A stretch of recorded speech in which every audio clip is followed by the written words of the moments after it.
નમસ્કાર, અમારી વિશેષ રજૂઆતમાં આપનું સ્વાગત છે. હું છું અક્ષય.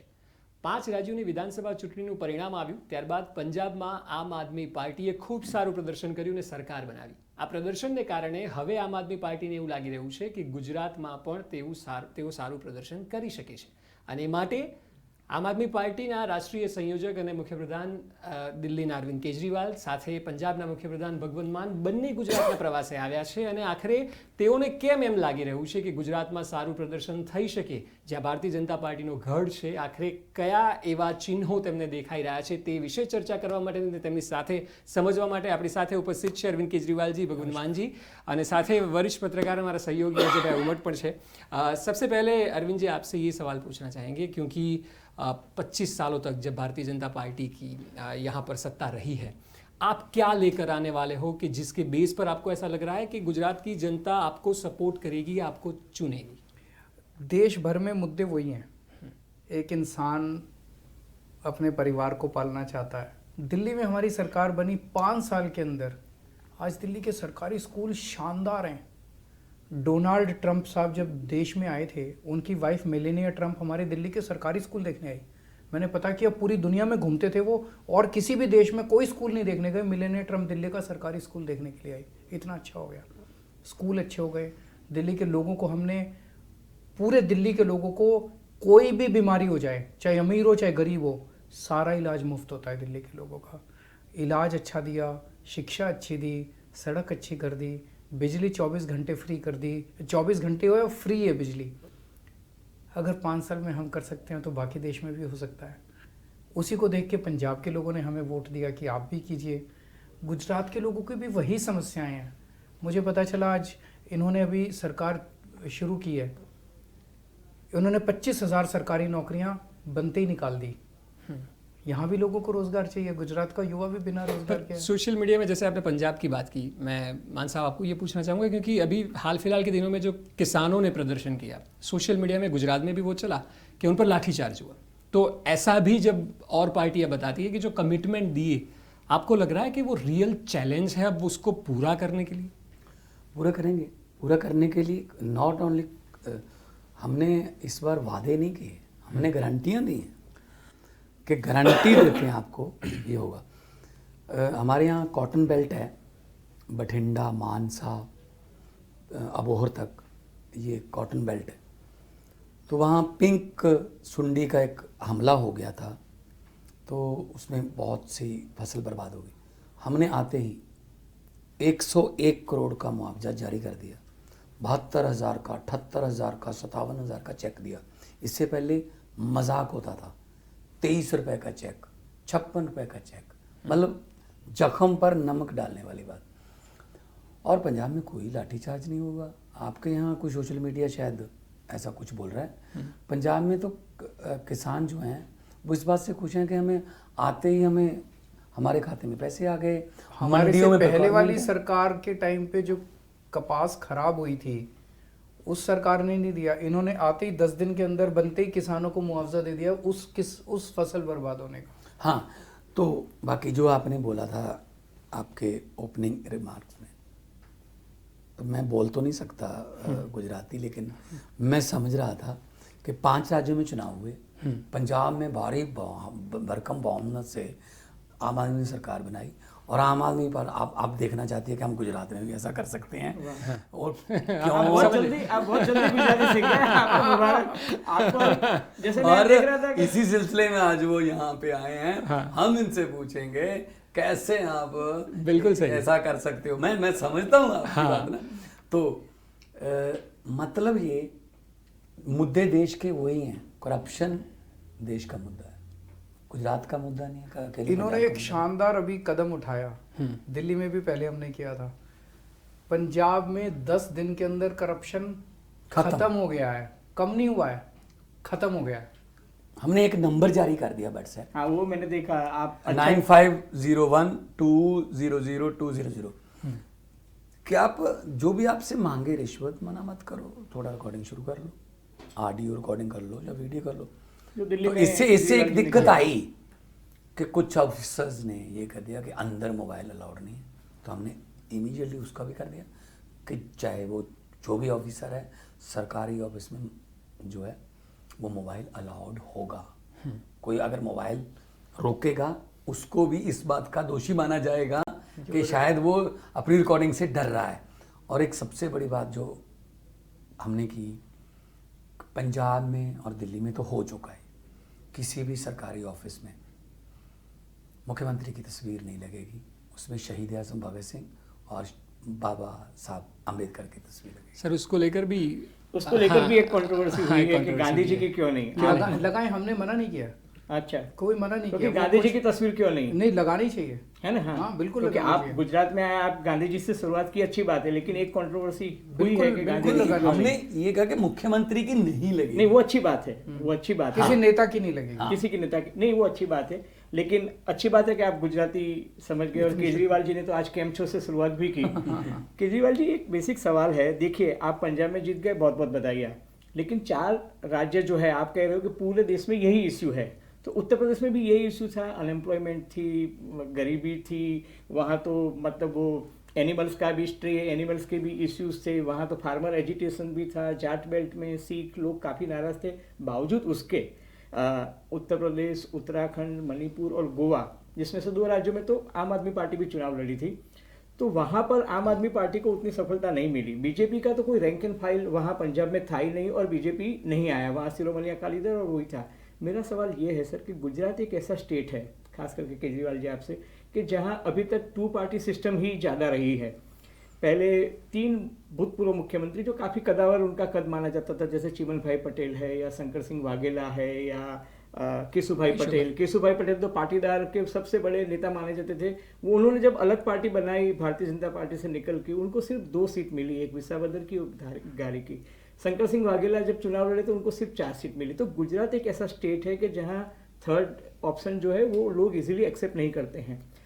इस बैकग्राउंड पे मेरा ये सवाल है कि आपके पास अभी यहाँ रैंक फाइल संगठन नहीं है, तो टाइम पीरियड तो शायद बहुत कम है, हो सकता है चुनाव जल्दी भी हो जाए, तो आप क्या करोगे मतलब उसमें? आज मैंने बोला कि हम कोई बीजेपी को हराने नहीं आए जी, हम कोई कांग्रेस को भी हराने नहीं आए, राइट। हम देश को जिताने के लिए आए हैं, हम गुजरात को जिताने के लिए आए हैं, हम गुजरातियों को जिताने के लिए आए हैं।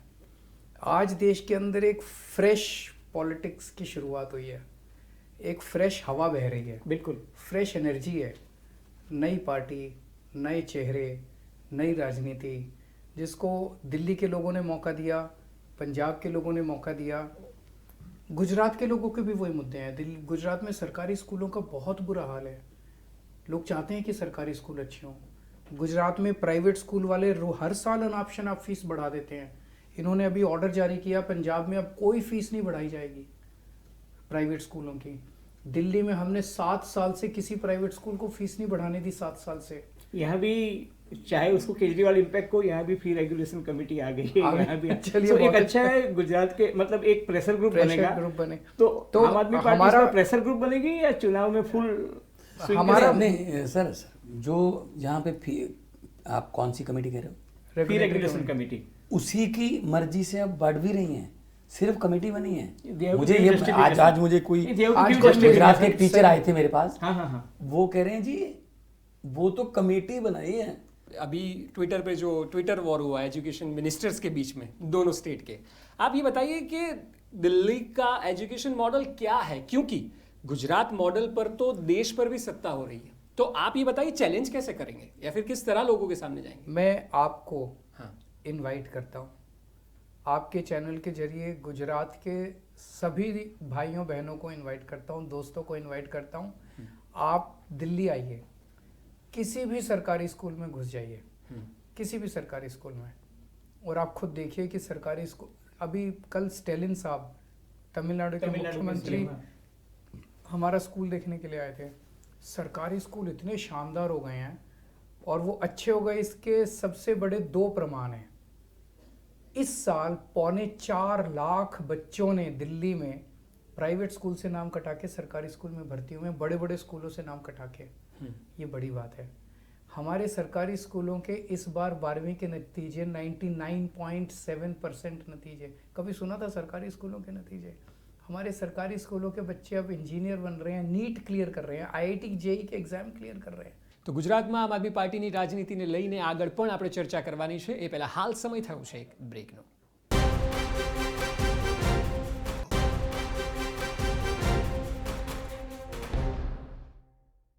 गांधीनगर में अभी महानगर पालिका के चुनाव हुए, तो कांग्रेस और आम आदमी पार्टी के बीच में जो पोलराइजेशन हुआ कि 28% वोट्स कांग्रेस पार्टी को मिले, 22% जितने आम आदमी पार्टी को मिले. एक पार्टी आती है उसको 22% वोट मिलते हैं, अच्छी बात है, काफी अच्छी बात है. सूरत में अच्छा परफॉर्मेंस दिया कि कांग्रेस को 0 मिला, आम आदमी पार्टी को 24 से. लेकिन ये जब पोलराइजेशन होगा तो आपको नहीं लगता इसका एडवांटेज बीजेपी को मिलेगा? मैं जैसा मैंने शुरू में कहा, हमें राजनीति नहीं आती और ना मैं यहाँ बीजेपी को हराने आया ना कांग्रेस को हराने आया. लोगों के मुद्दे लेके आया हूँ. हम हमेशा पॉजिटिव राजनीति करते हैं. पंजाब में भी जब हम चुनाव लड़े हमने किसी को गाली नहीं दी, किसी नेता को गाली नहीं दी, किसी पार्टी को गाली नहीं दी. हमने अपना पॉजिटिव एजेंडा रखा कि अगर आप हमें वोट देंगे हम आपके स्कूल ठीक करेंगे, हम आपके अस्पताल ठीक करेंगे, हम आपकी सड़क ठीक करेंगे, हम आपकी बिजली ठीक करेंगे, हम आपका पानी ठीक, जो मुद्दे एक आम आदमी के मुद्दे. सर इतना मुफ्त कर दिया तो कर मुक्त क्यों नहीं किया आपने? भाजपा वाले बड़े दुखी हैं आपसे कि कश्मीर फाइल्स को आपने कर मुक्त नहीं खैर किया. मैं भाजपा के लिए तो काम नहीं करता, भाजपा वाले दुखी हैं. तो मैं कश्मीरी पंडितों के लिए काम करता हूँ. मेरे लिए पिक्चर इंपॉर्टेंट नहीं है. राइट. कश्मीरी पंडित मेरे से बहुत खुश हैं. कश्मीरी पंडित, दिल्ली के कश्मीरी पंडितों से पूछिए, जो लोग वहाँ पे हैं उन लोगों के लिए हमने काफ़ी काम किया दिल्ली में. जैसे जब कश्मीर से पलायन हुआ था 1993 में दिल्ली आए वो लोग, और दिल्ली आके उन लोगों ने, उनमें से कई लोगों ने हमारे दिल्ली सरकार में कॉन्ट्रैक्चुअल नौकरी ले ली टीचर्स की. तब से लेके आज तक वो कच्ची नौकरी कर रहे थे. बीच में बीजेपी की सरकार आई, कांग्रेस की सरकार आई, उन्होंने कुछ नहीं किया उनके लिए. हमने उनको आके नौकरी पक्की करी और रेट्रोस्पेक्टिव 93 से लेके आज तक के सारे ड्यूज दिए पक्की करके. मुझे लगता है कि 32 साल पहले जो उनके साथ ट्रेजेडी हुई, उसके बाद इतनी सरकारें आई, उनको उनका हाथ पकड़ के वापस कश्मीर ले जाके बसाना चाहिए था. रिहेबिलिटेशन नहीं हुआ. 32 साल के बाद आप उनको कहते हो कि आपके लिए पिक्चर बना दिया, पिक्चर देख लो. ये तो इंसल्ट है उनके लिए. सर अगर हम गुजरात की बात करें, क्योंकि पिछले दिनों में आपने जो प्रेडिक्शन लगाए थे पंजाब के बारे में वो सब सही हुए थे. आपने आज रोड शो किया है, फिर शुरुआत हुई थी मिस्ड कॉल जो कैंपेन चला था सदस्य होने पे, उसका रिस्पांस कैसे मिला वो तो आप ज़्यादा बता सकते हैं. पर आज कुछ प्रेडिक्शन करना चाहेंगे? हमारे पास पेन और पेपर भी, आपको क्या लगता है? क्योंकि हमने रखा भी है. आपका आकलन क्या है, आपको क्या लगता है गुजरात में? मतलब मैं ऑनेस्टली बताऊं, जब आपने कहा था कि चन्नी जी दोनों सीट से हारेंगे तो मुझे लगा कि सीएम दोनों सीट से कैसे हार सकता है. एटलीस्ट और मैंने कहा था पांचों बादल हारेंगे. हार गए. तो गुजरात का प्रेडिक्शन, बादल तो लेकिन ये प्रेडिक्शन मतलब वो एक बड़ा रिस्क भी था. ये प्रेडिक्शन हम इलेक्शन के 10-15 दिन पहले कर रहे थे. हमें फील्ड में जाने दीजिए, हम आंख देख के बता देंगे लोगों की वोट डालने वाला है या नहीं डालने वाला. तो आज आप अगर पेपर पेन लेके आ जाओगे, तो हम ज्योतिषी तो हाँ, है, ये तो ऑफर है. ज्योतिषी तो है नहीं, अभी थोड़ा टू अर्ली. पर हाँ 15-20 दिन पहले पेपर और कागज लेके आना, हम लिख के देंगे. आपको क्या लगता है गुजरात में चुनाव जल्दी आएंगे? नहीं, जब भी आए चुनाव तो खैर इलेक्शन कमीशन हमारी एक संवैधानिक संस्था है. आपका क्या आकलन है? पता नहीं, मैं सुन रहे हैं र्यूमर्स हैं कि कोई कह रहे जल्दी होंगे, कोई कह रहे टाइम पे होंगे. देखिए गुजरात, आप दिल्ली और पंजाब की बात करें, जिस तरह से आप जीते, आप 2 बार और आपने शुरुआत की है, उसमें विपक्ष का जो रोल है साइडलाइन हो गया इसलिए क्योंकि रिस्पॉन्स ऐसा मिला. लोगों ने सरकार को इतने अच्छे से चुना है. गुजरात की अगर बात करें तो गुजरात में हमेशा से कांग्रेस एक स्ट्रॉन्ग विपक्ष के तौर पर रहा है. गुजरात की लोगों ने वोट इस तरह किया है कि चाहे हिंदुत्व का माहौल हो कि विकास का माहौल हो, हमेशा 50-55 से ज़्यादा तो लाए हैं. आप अपने आप को, जब आप लोगों के बीच में जाएंगे, आप कहाँ देखते हो? क्या आप कांग्रेस को रिप्लेस करने वाले हो या फिर आप सरकार का ड्रीम देख रहे हो कि आप इस बार इतना जोर लगाएंगे कि ये जो 25-27 साल से नहीं हुआ वो आप करके दिखाएंगे? मैंने जैसे कहा, हम ना तो कांग्रेस को हराने आए ना बीजेपी को. मेरे को राजनीति नहीं आती, मुझे देशभक्ति आती है. मुझे भ्रष्टाचार खत्म करना आता है. जो गुजराती गुजरात से भ्रष्टाचार खत्म करना चाहते हैं, हमें मौका देके देखो. 27 साल आपने इनको मौका दिया, अब देखो 27 साल बहुत होते हैं. केजरीवाल जी, आपने कहा कि फ्रेश चेहरे हैं. जैसे पंजाब में आपके पास मान साहब थे तो वेरी पॉपुलर फेस, दिल्ली में आप थे वेरी पॉपुलर, एक्टिविज्म से लेके लोगों ने आपको इनकम टैक्स ऑफिसर की तरह देखा था. गुजरात में ऐसा कौन सा चेहरा है जो आप प्रोजेक्ट करना चाहते हो? आप ये बताओ, 10 साल पहले आप केजरीवाल को जानते थे? वैसे मैं जानता था व्यक्तिगत तौर पे, लेकिन हाँ आम आदमी नहीं जानता था. 15 साल पहले आप मान साहब को एक आर्टिस्ट के रूप में जानते थे. बिल्कुल. हम दोनों आम लोग हैं, जनता ने मौका दिया, जनता ने विश्वास किया।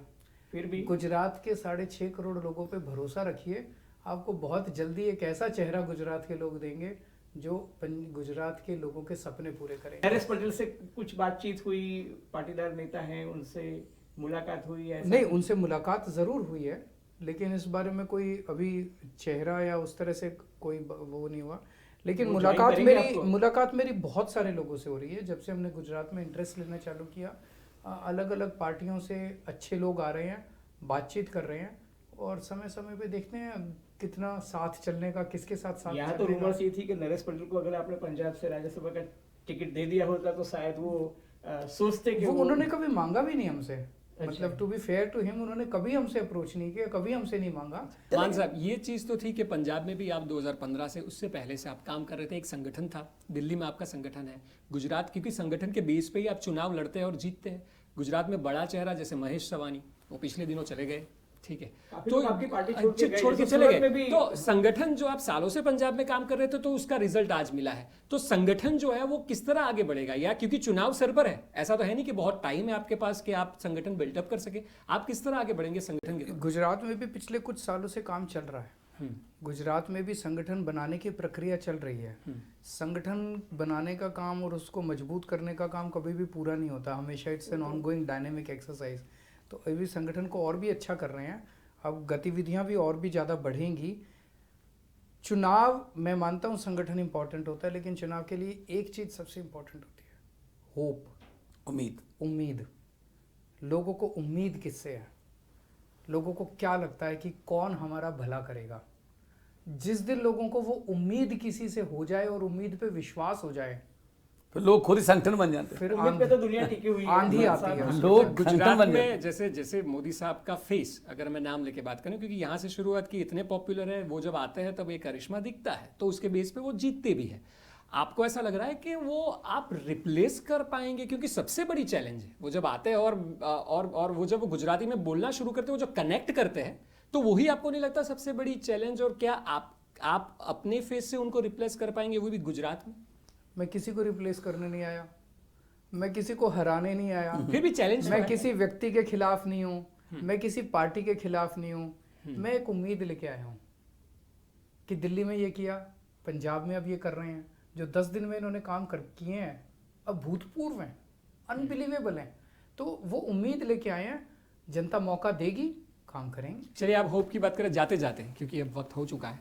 आप केजरीवाल जी आने वाले दिनों में कितने बार गुजरात आने वाले हैं, क्या कार्यक्रम है, या फिर किस तरह आपकी स्ट्रेटेजी आगे बढ़ेगी, जो भी आप कहना चाहें? बहुत जल्दी आऊँगा, काफ़ी हाँ। फ्रीक्वेंटली आऊँगा, कम से कम महीने में 2 से ज़्यादा बार आऊँगा मैं। और बात केवल मेरी नहीं है, बात यह है कि हमारा मकसद ये रहेगा कि गुजरात के 6.5 करोड़ लोगों को किस तरह से जोड़ के इस पूरी मुहिम में हम उनको शामिल कर सकें।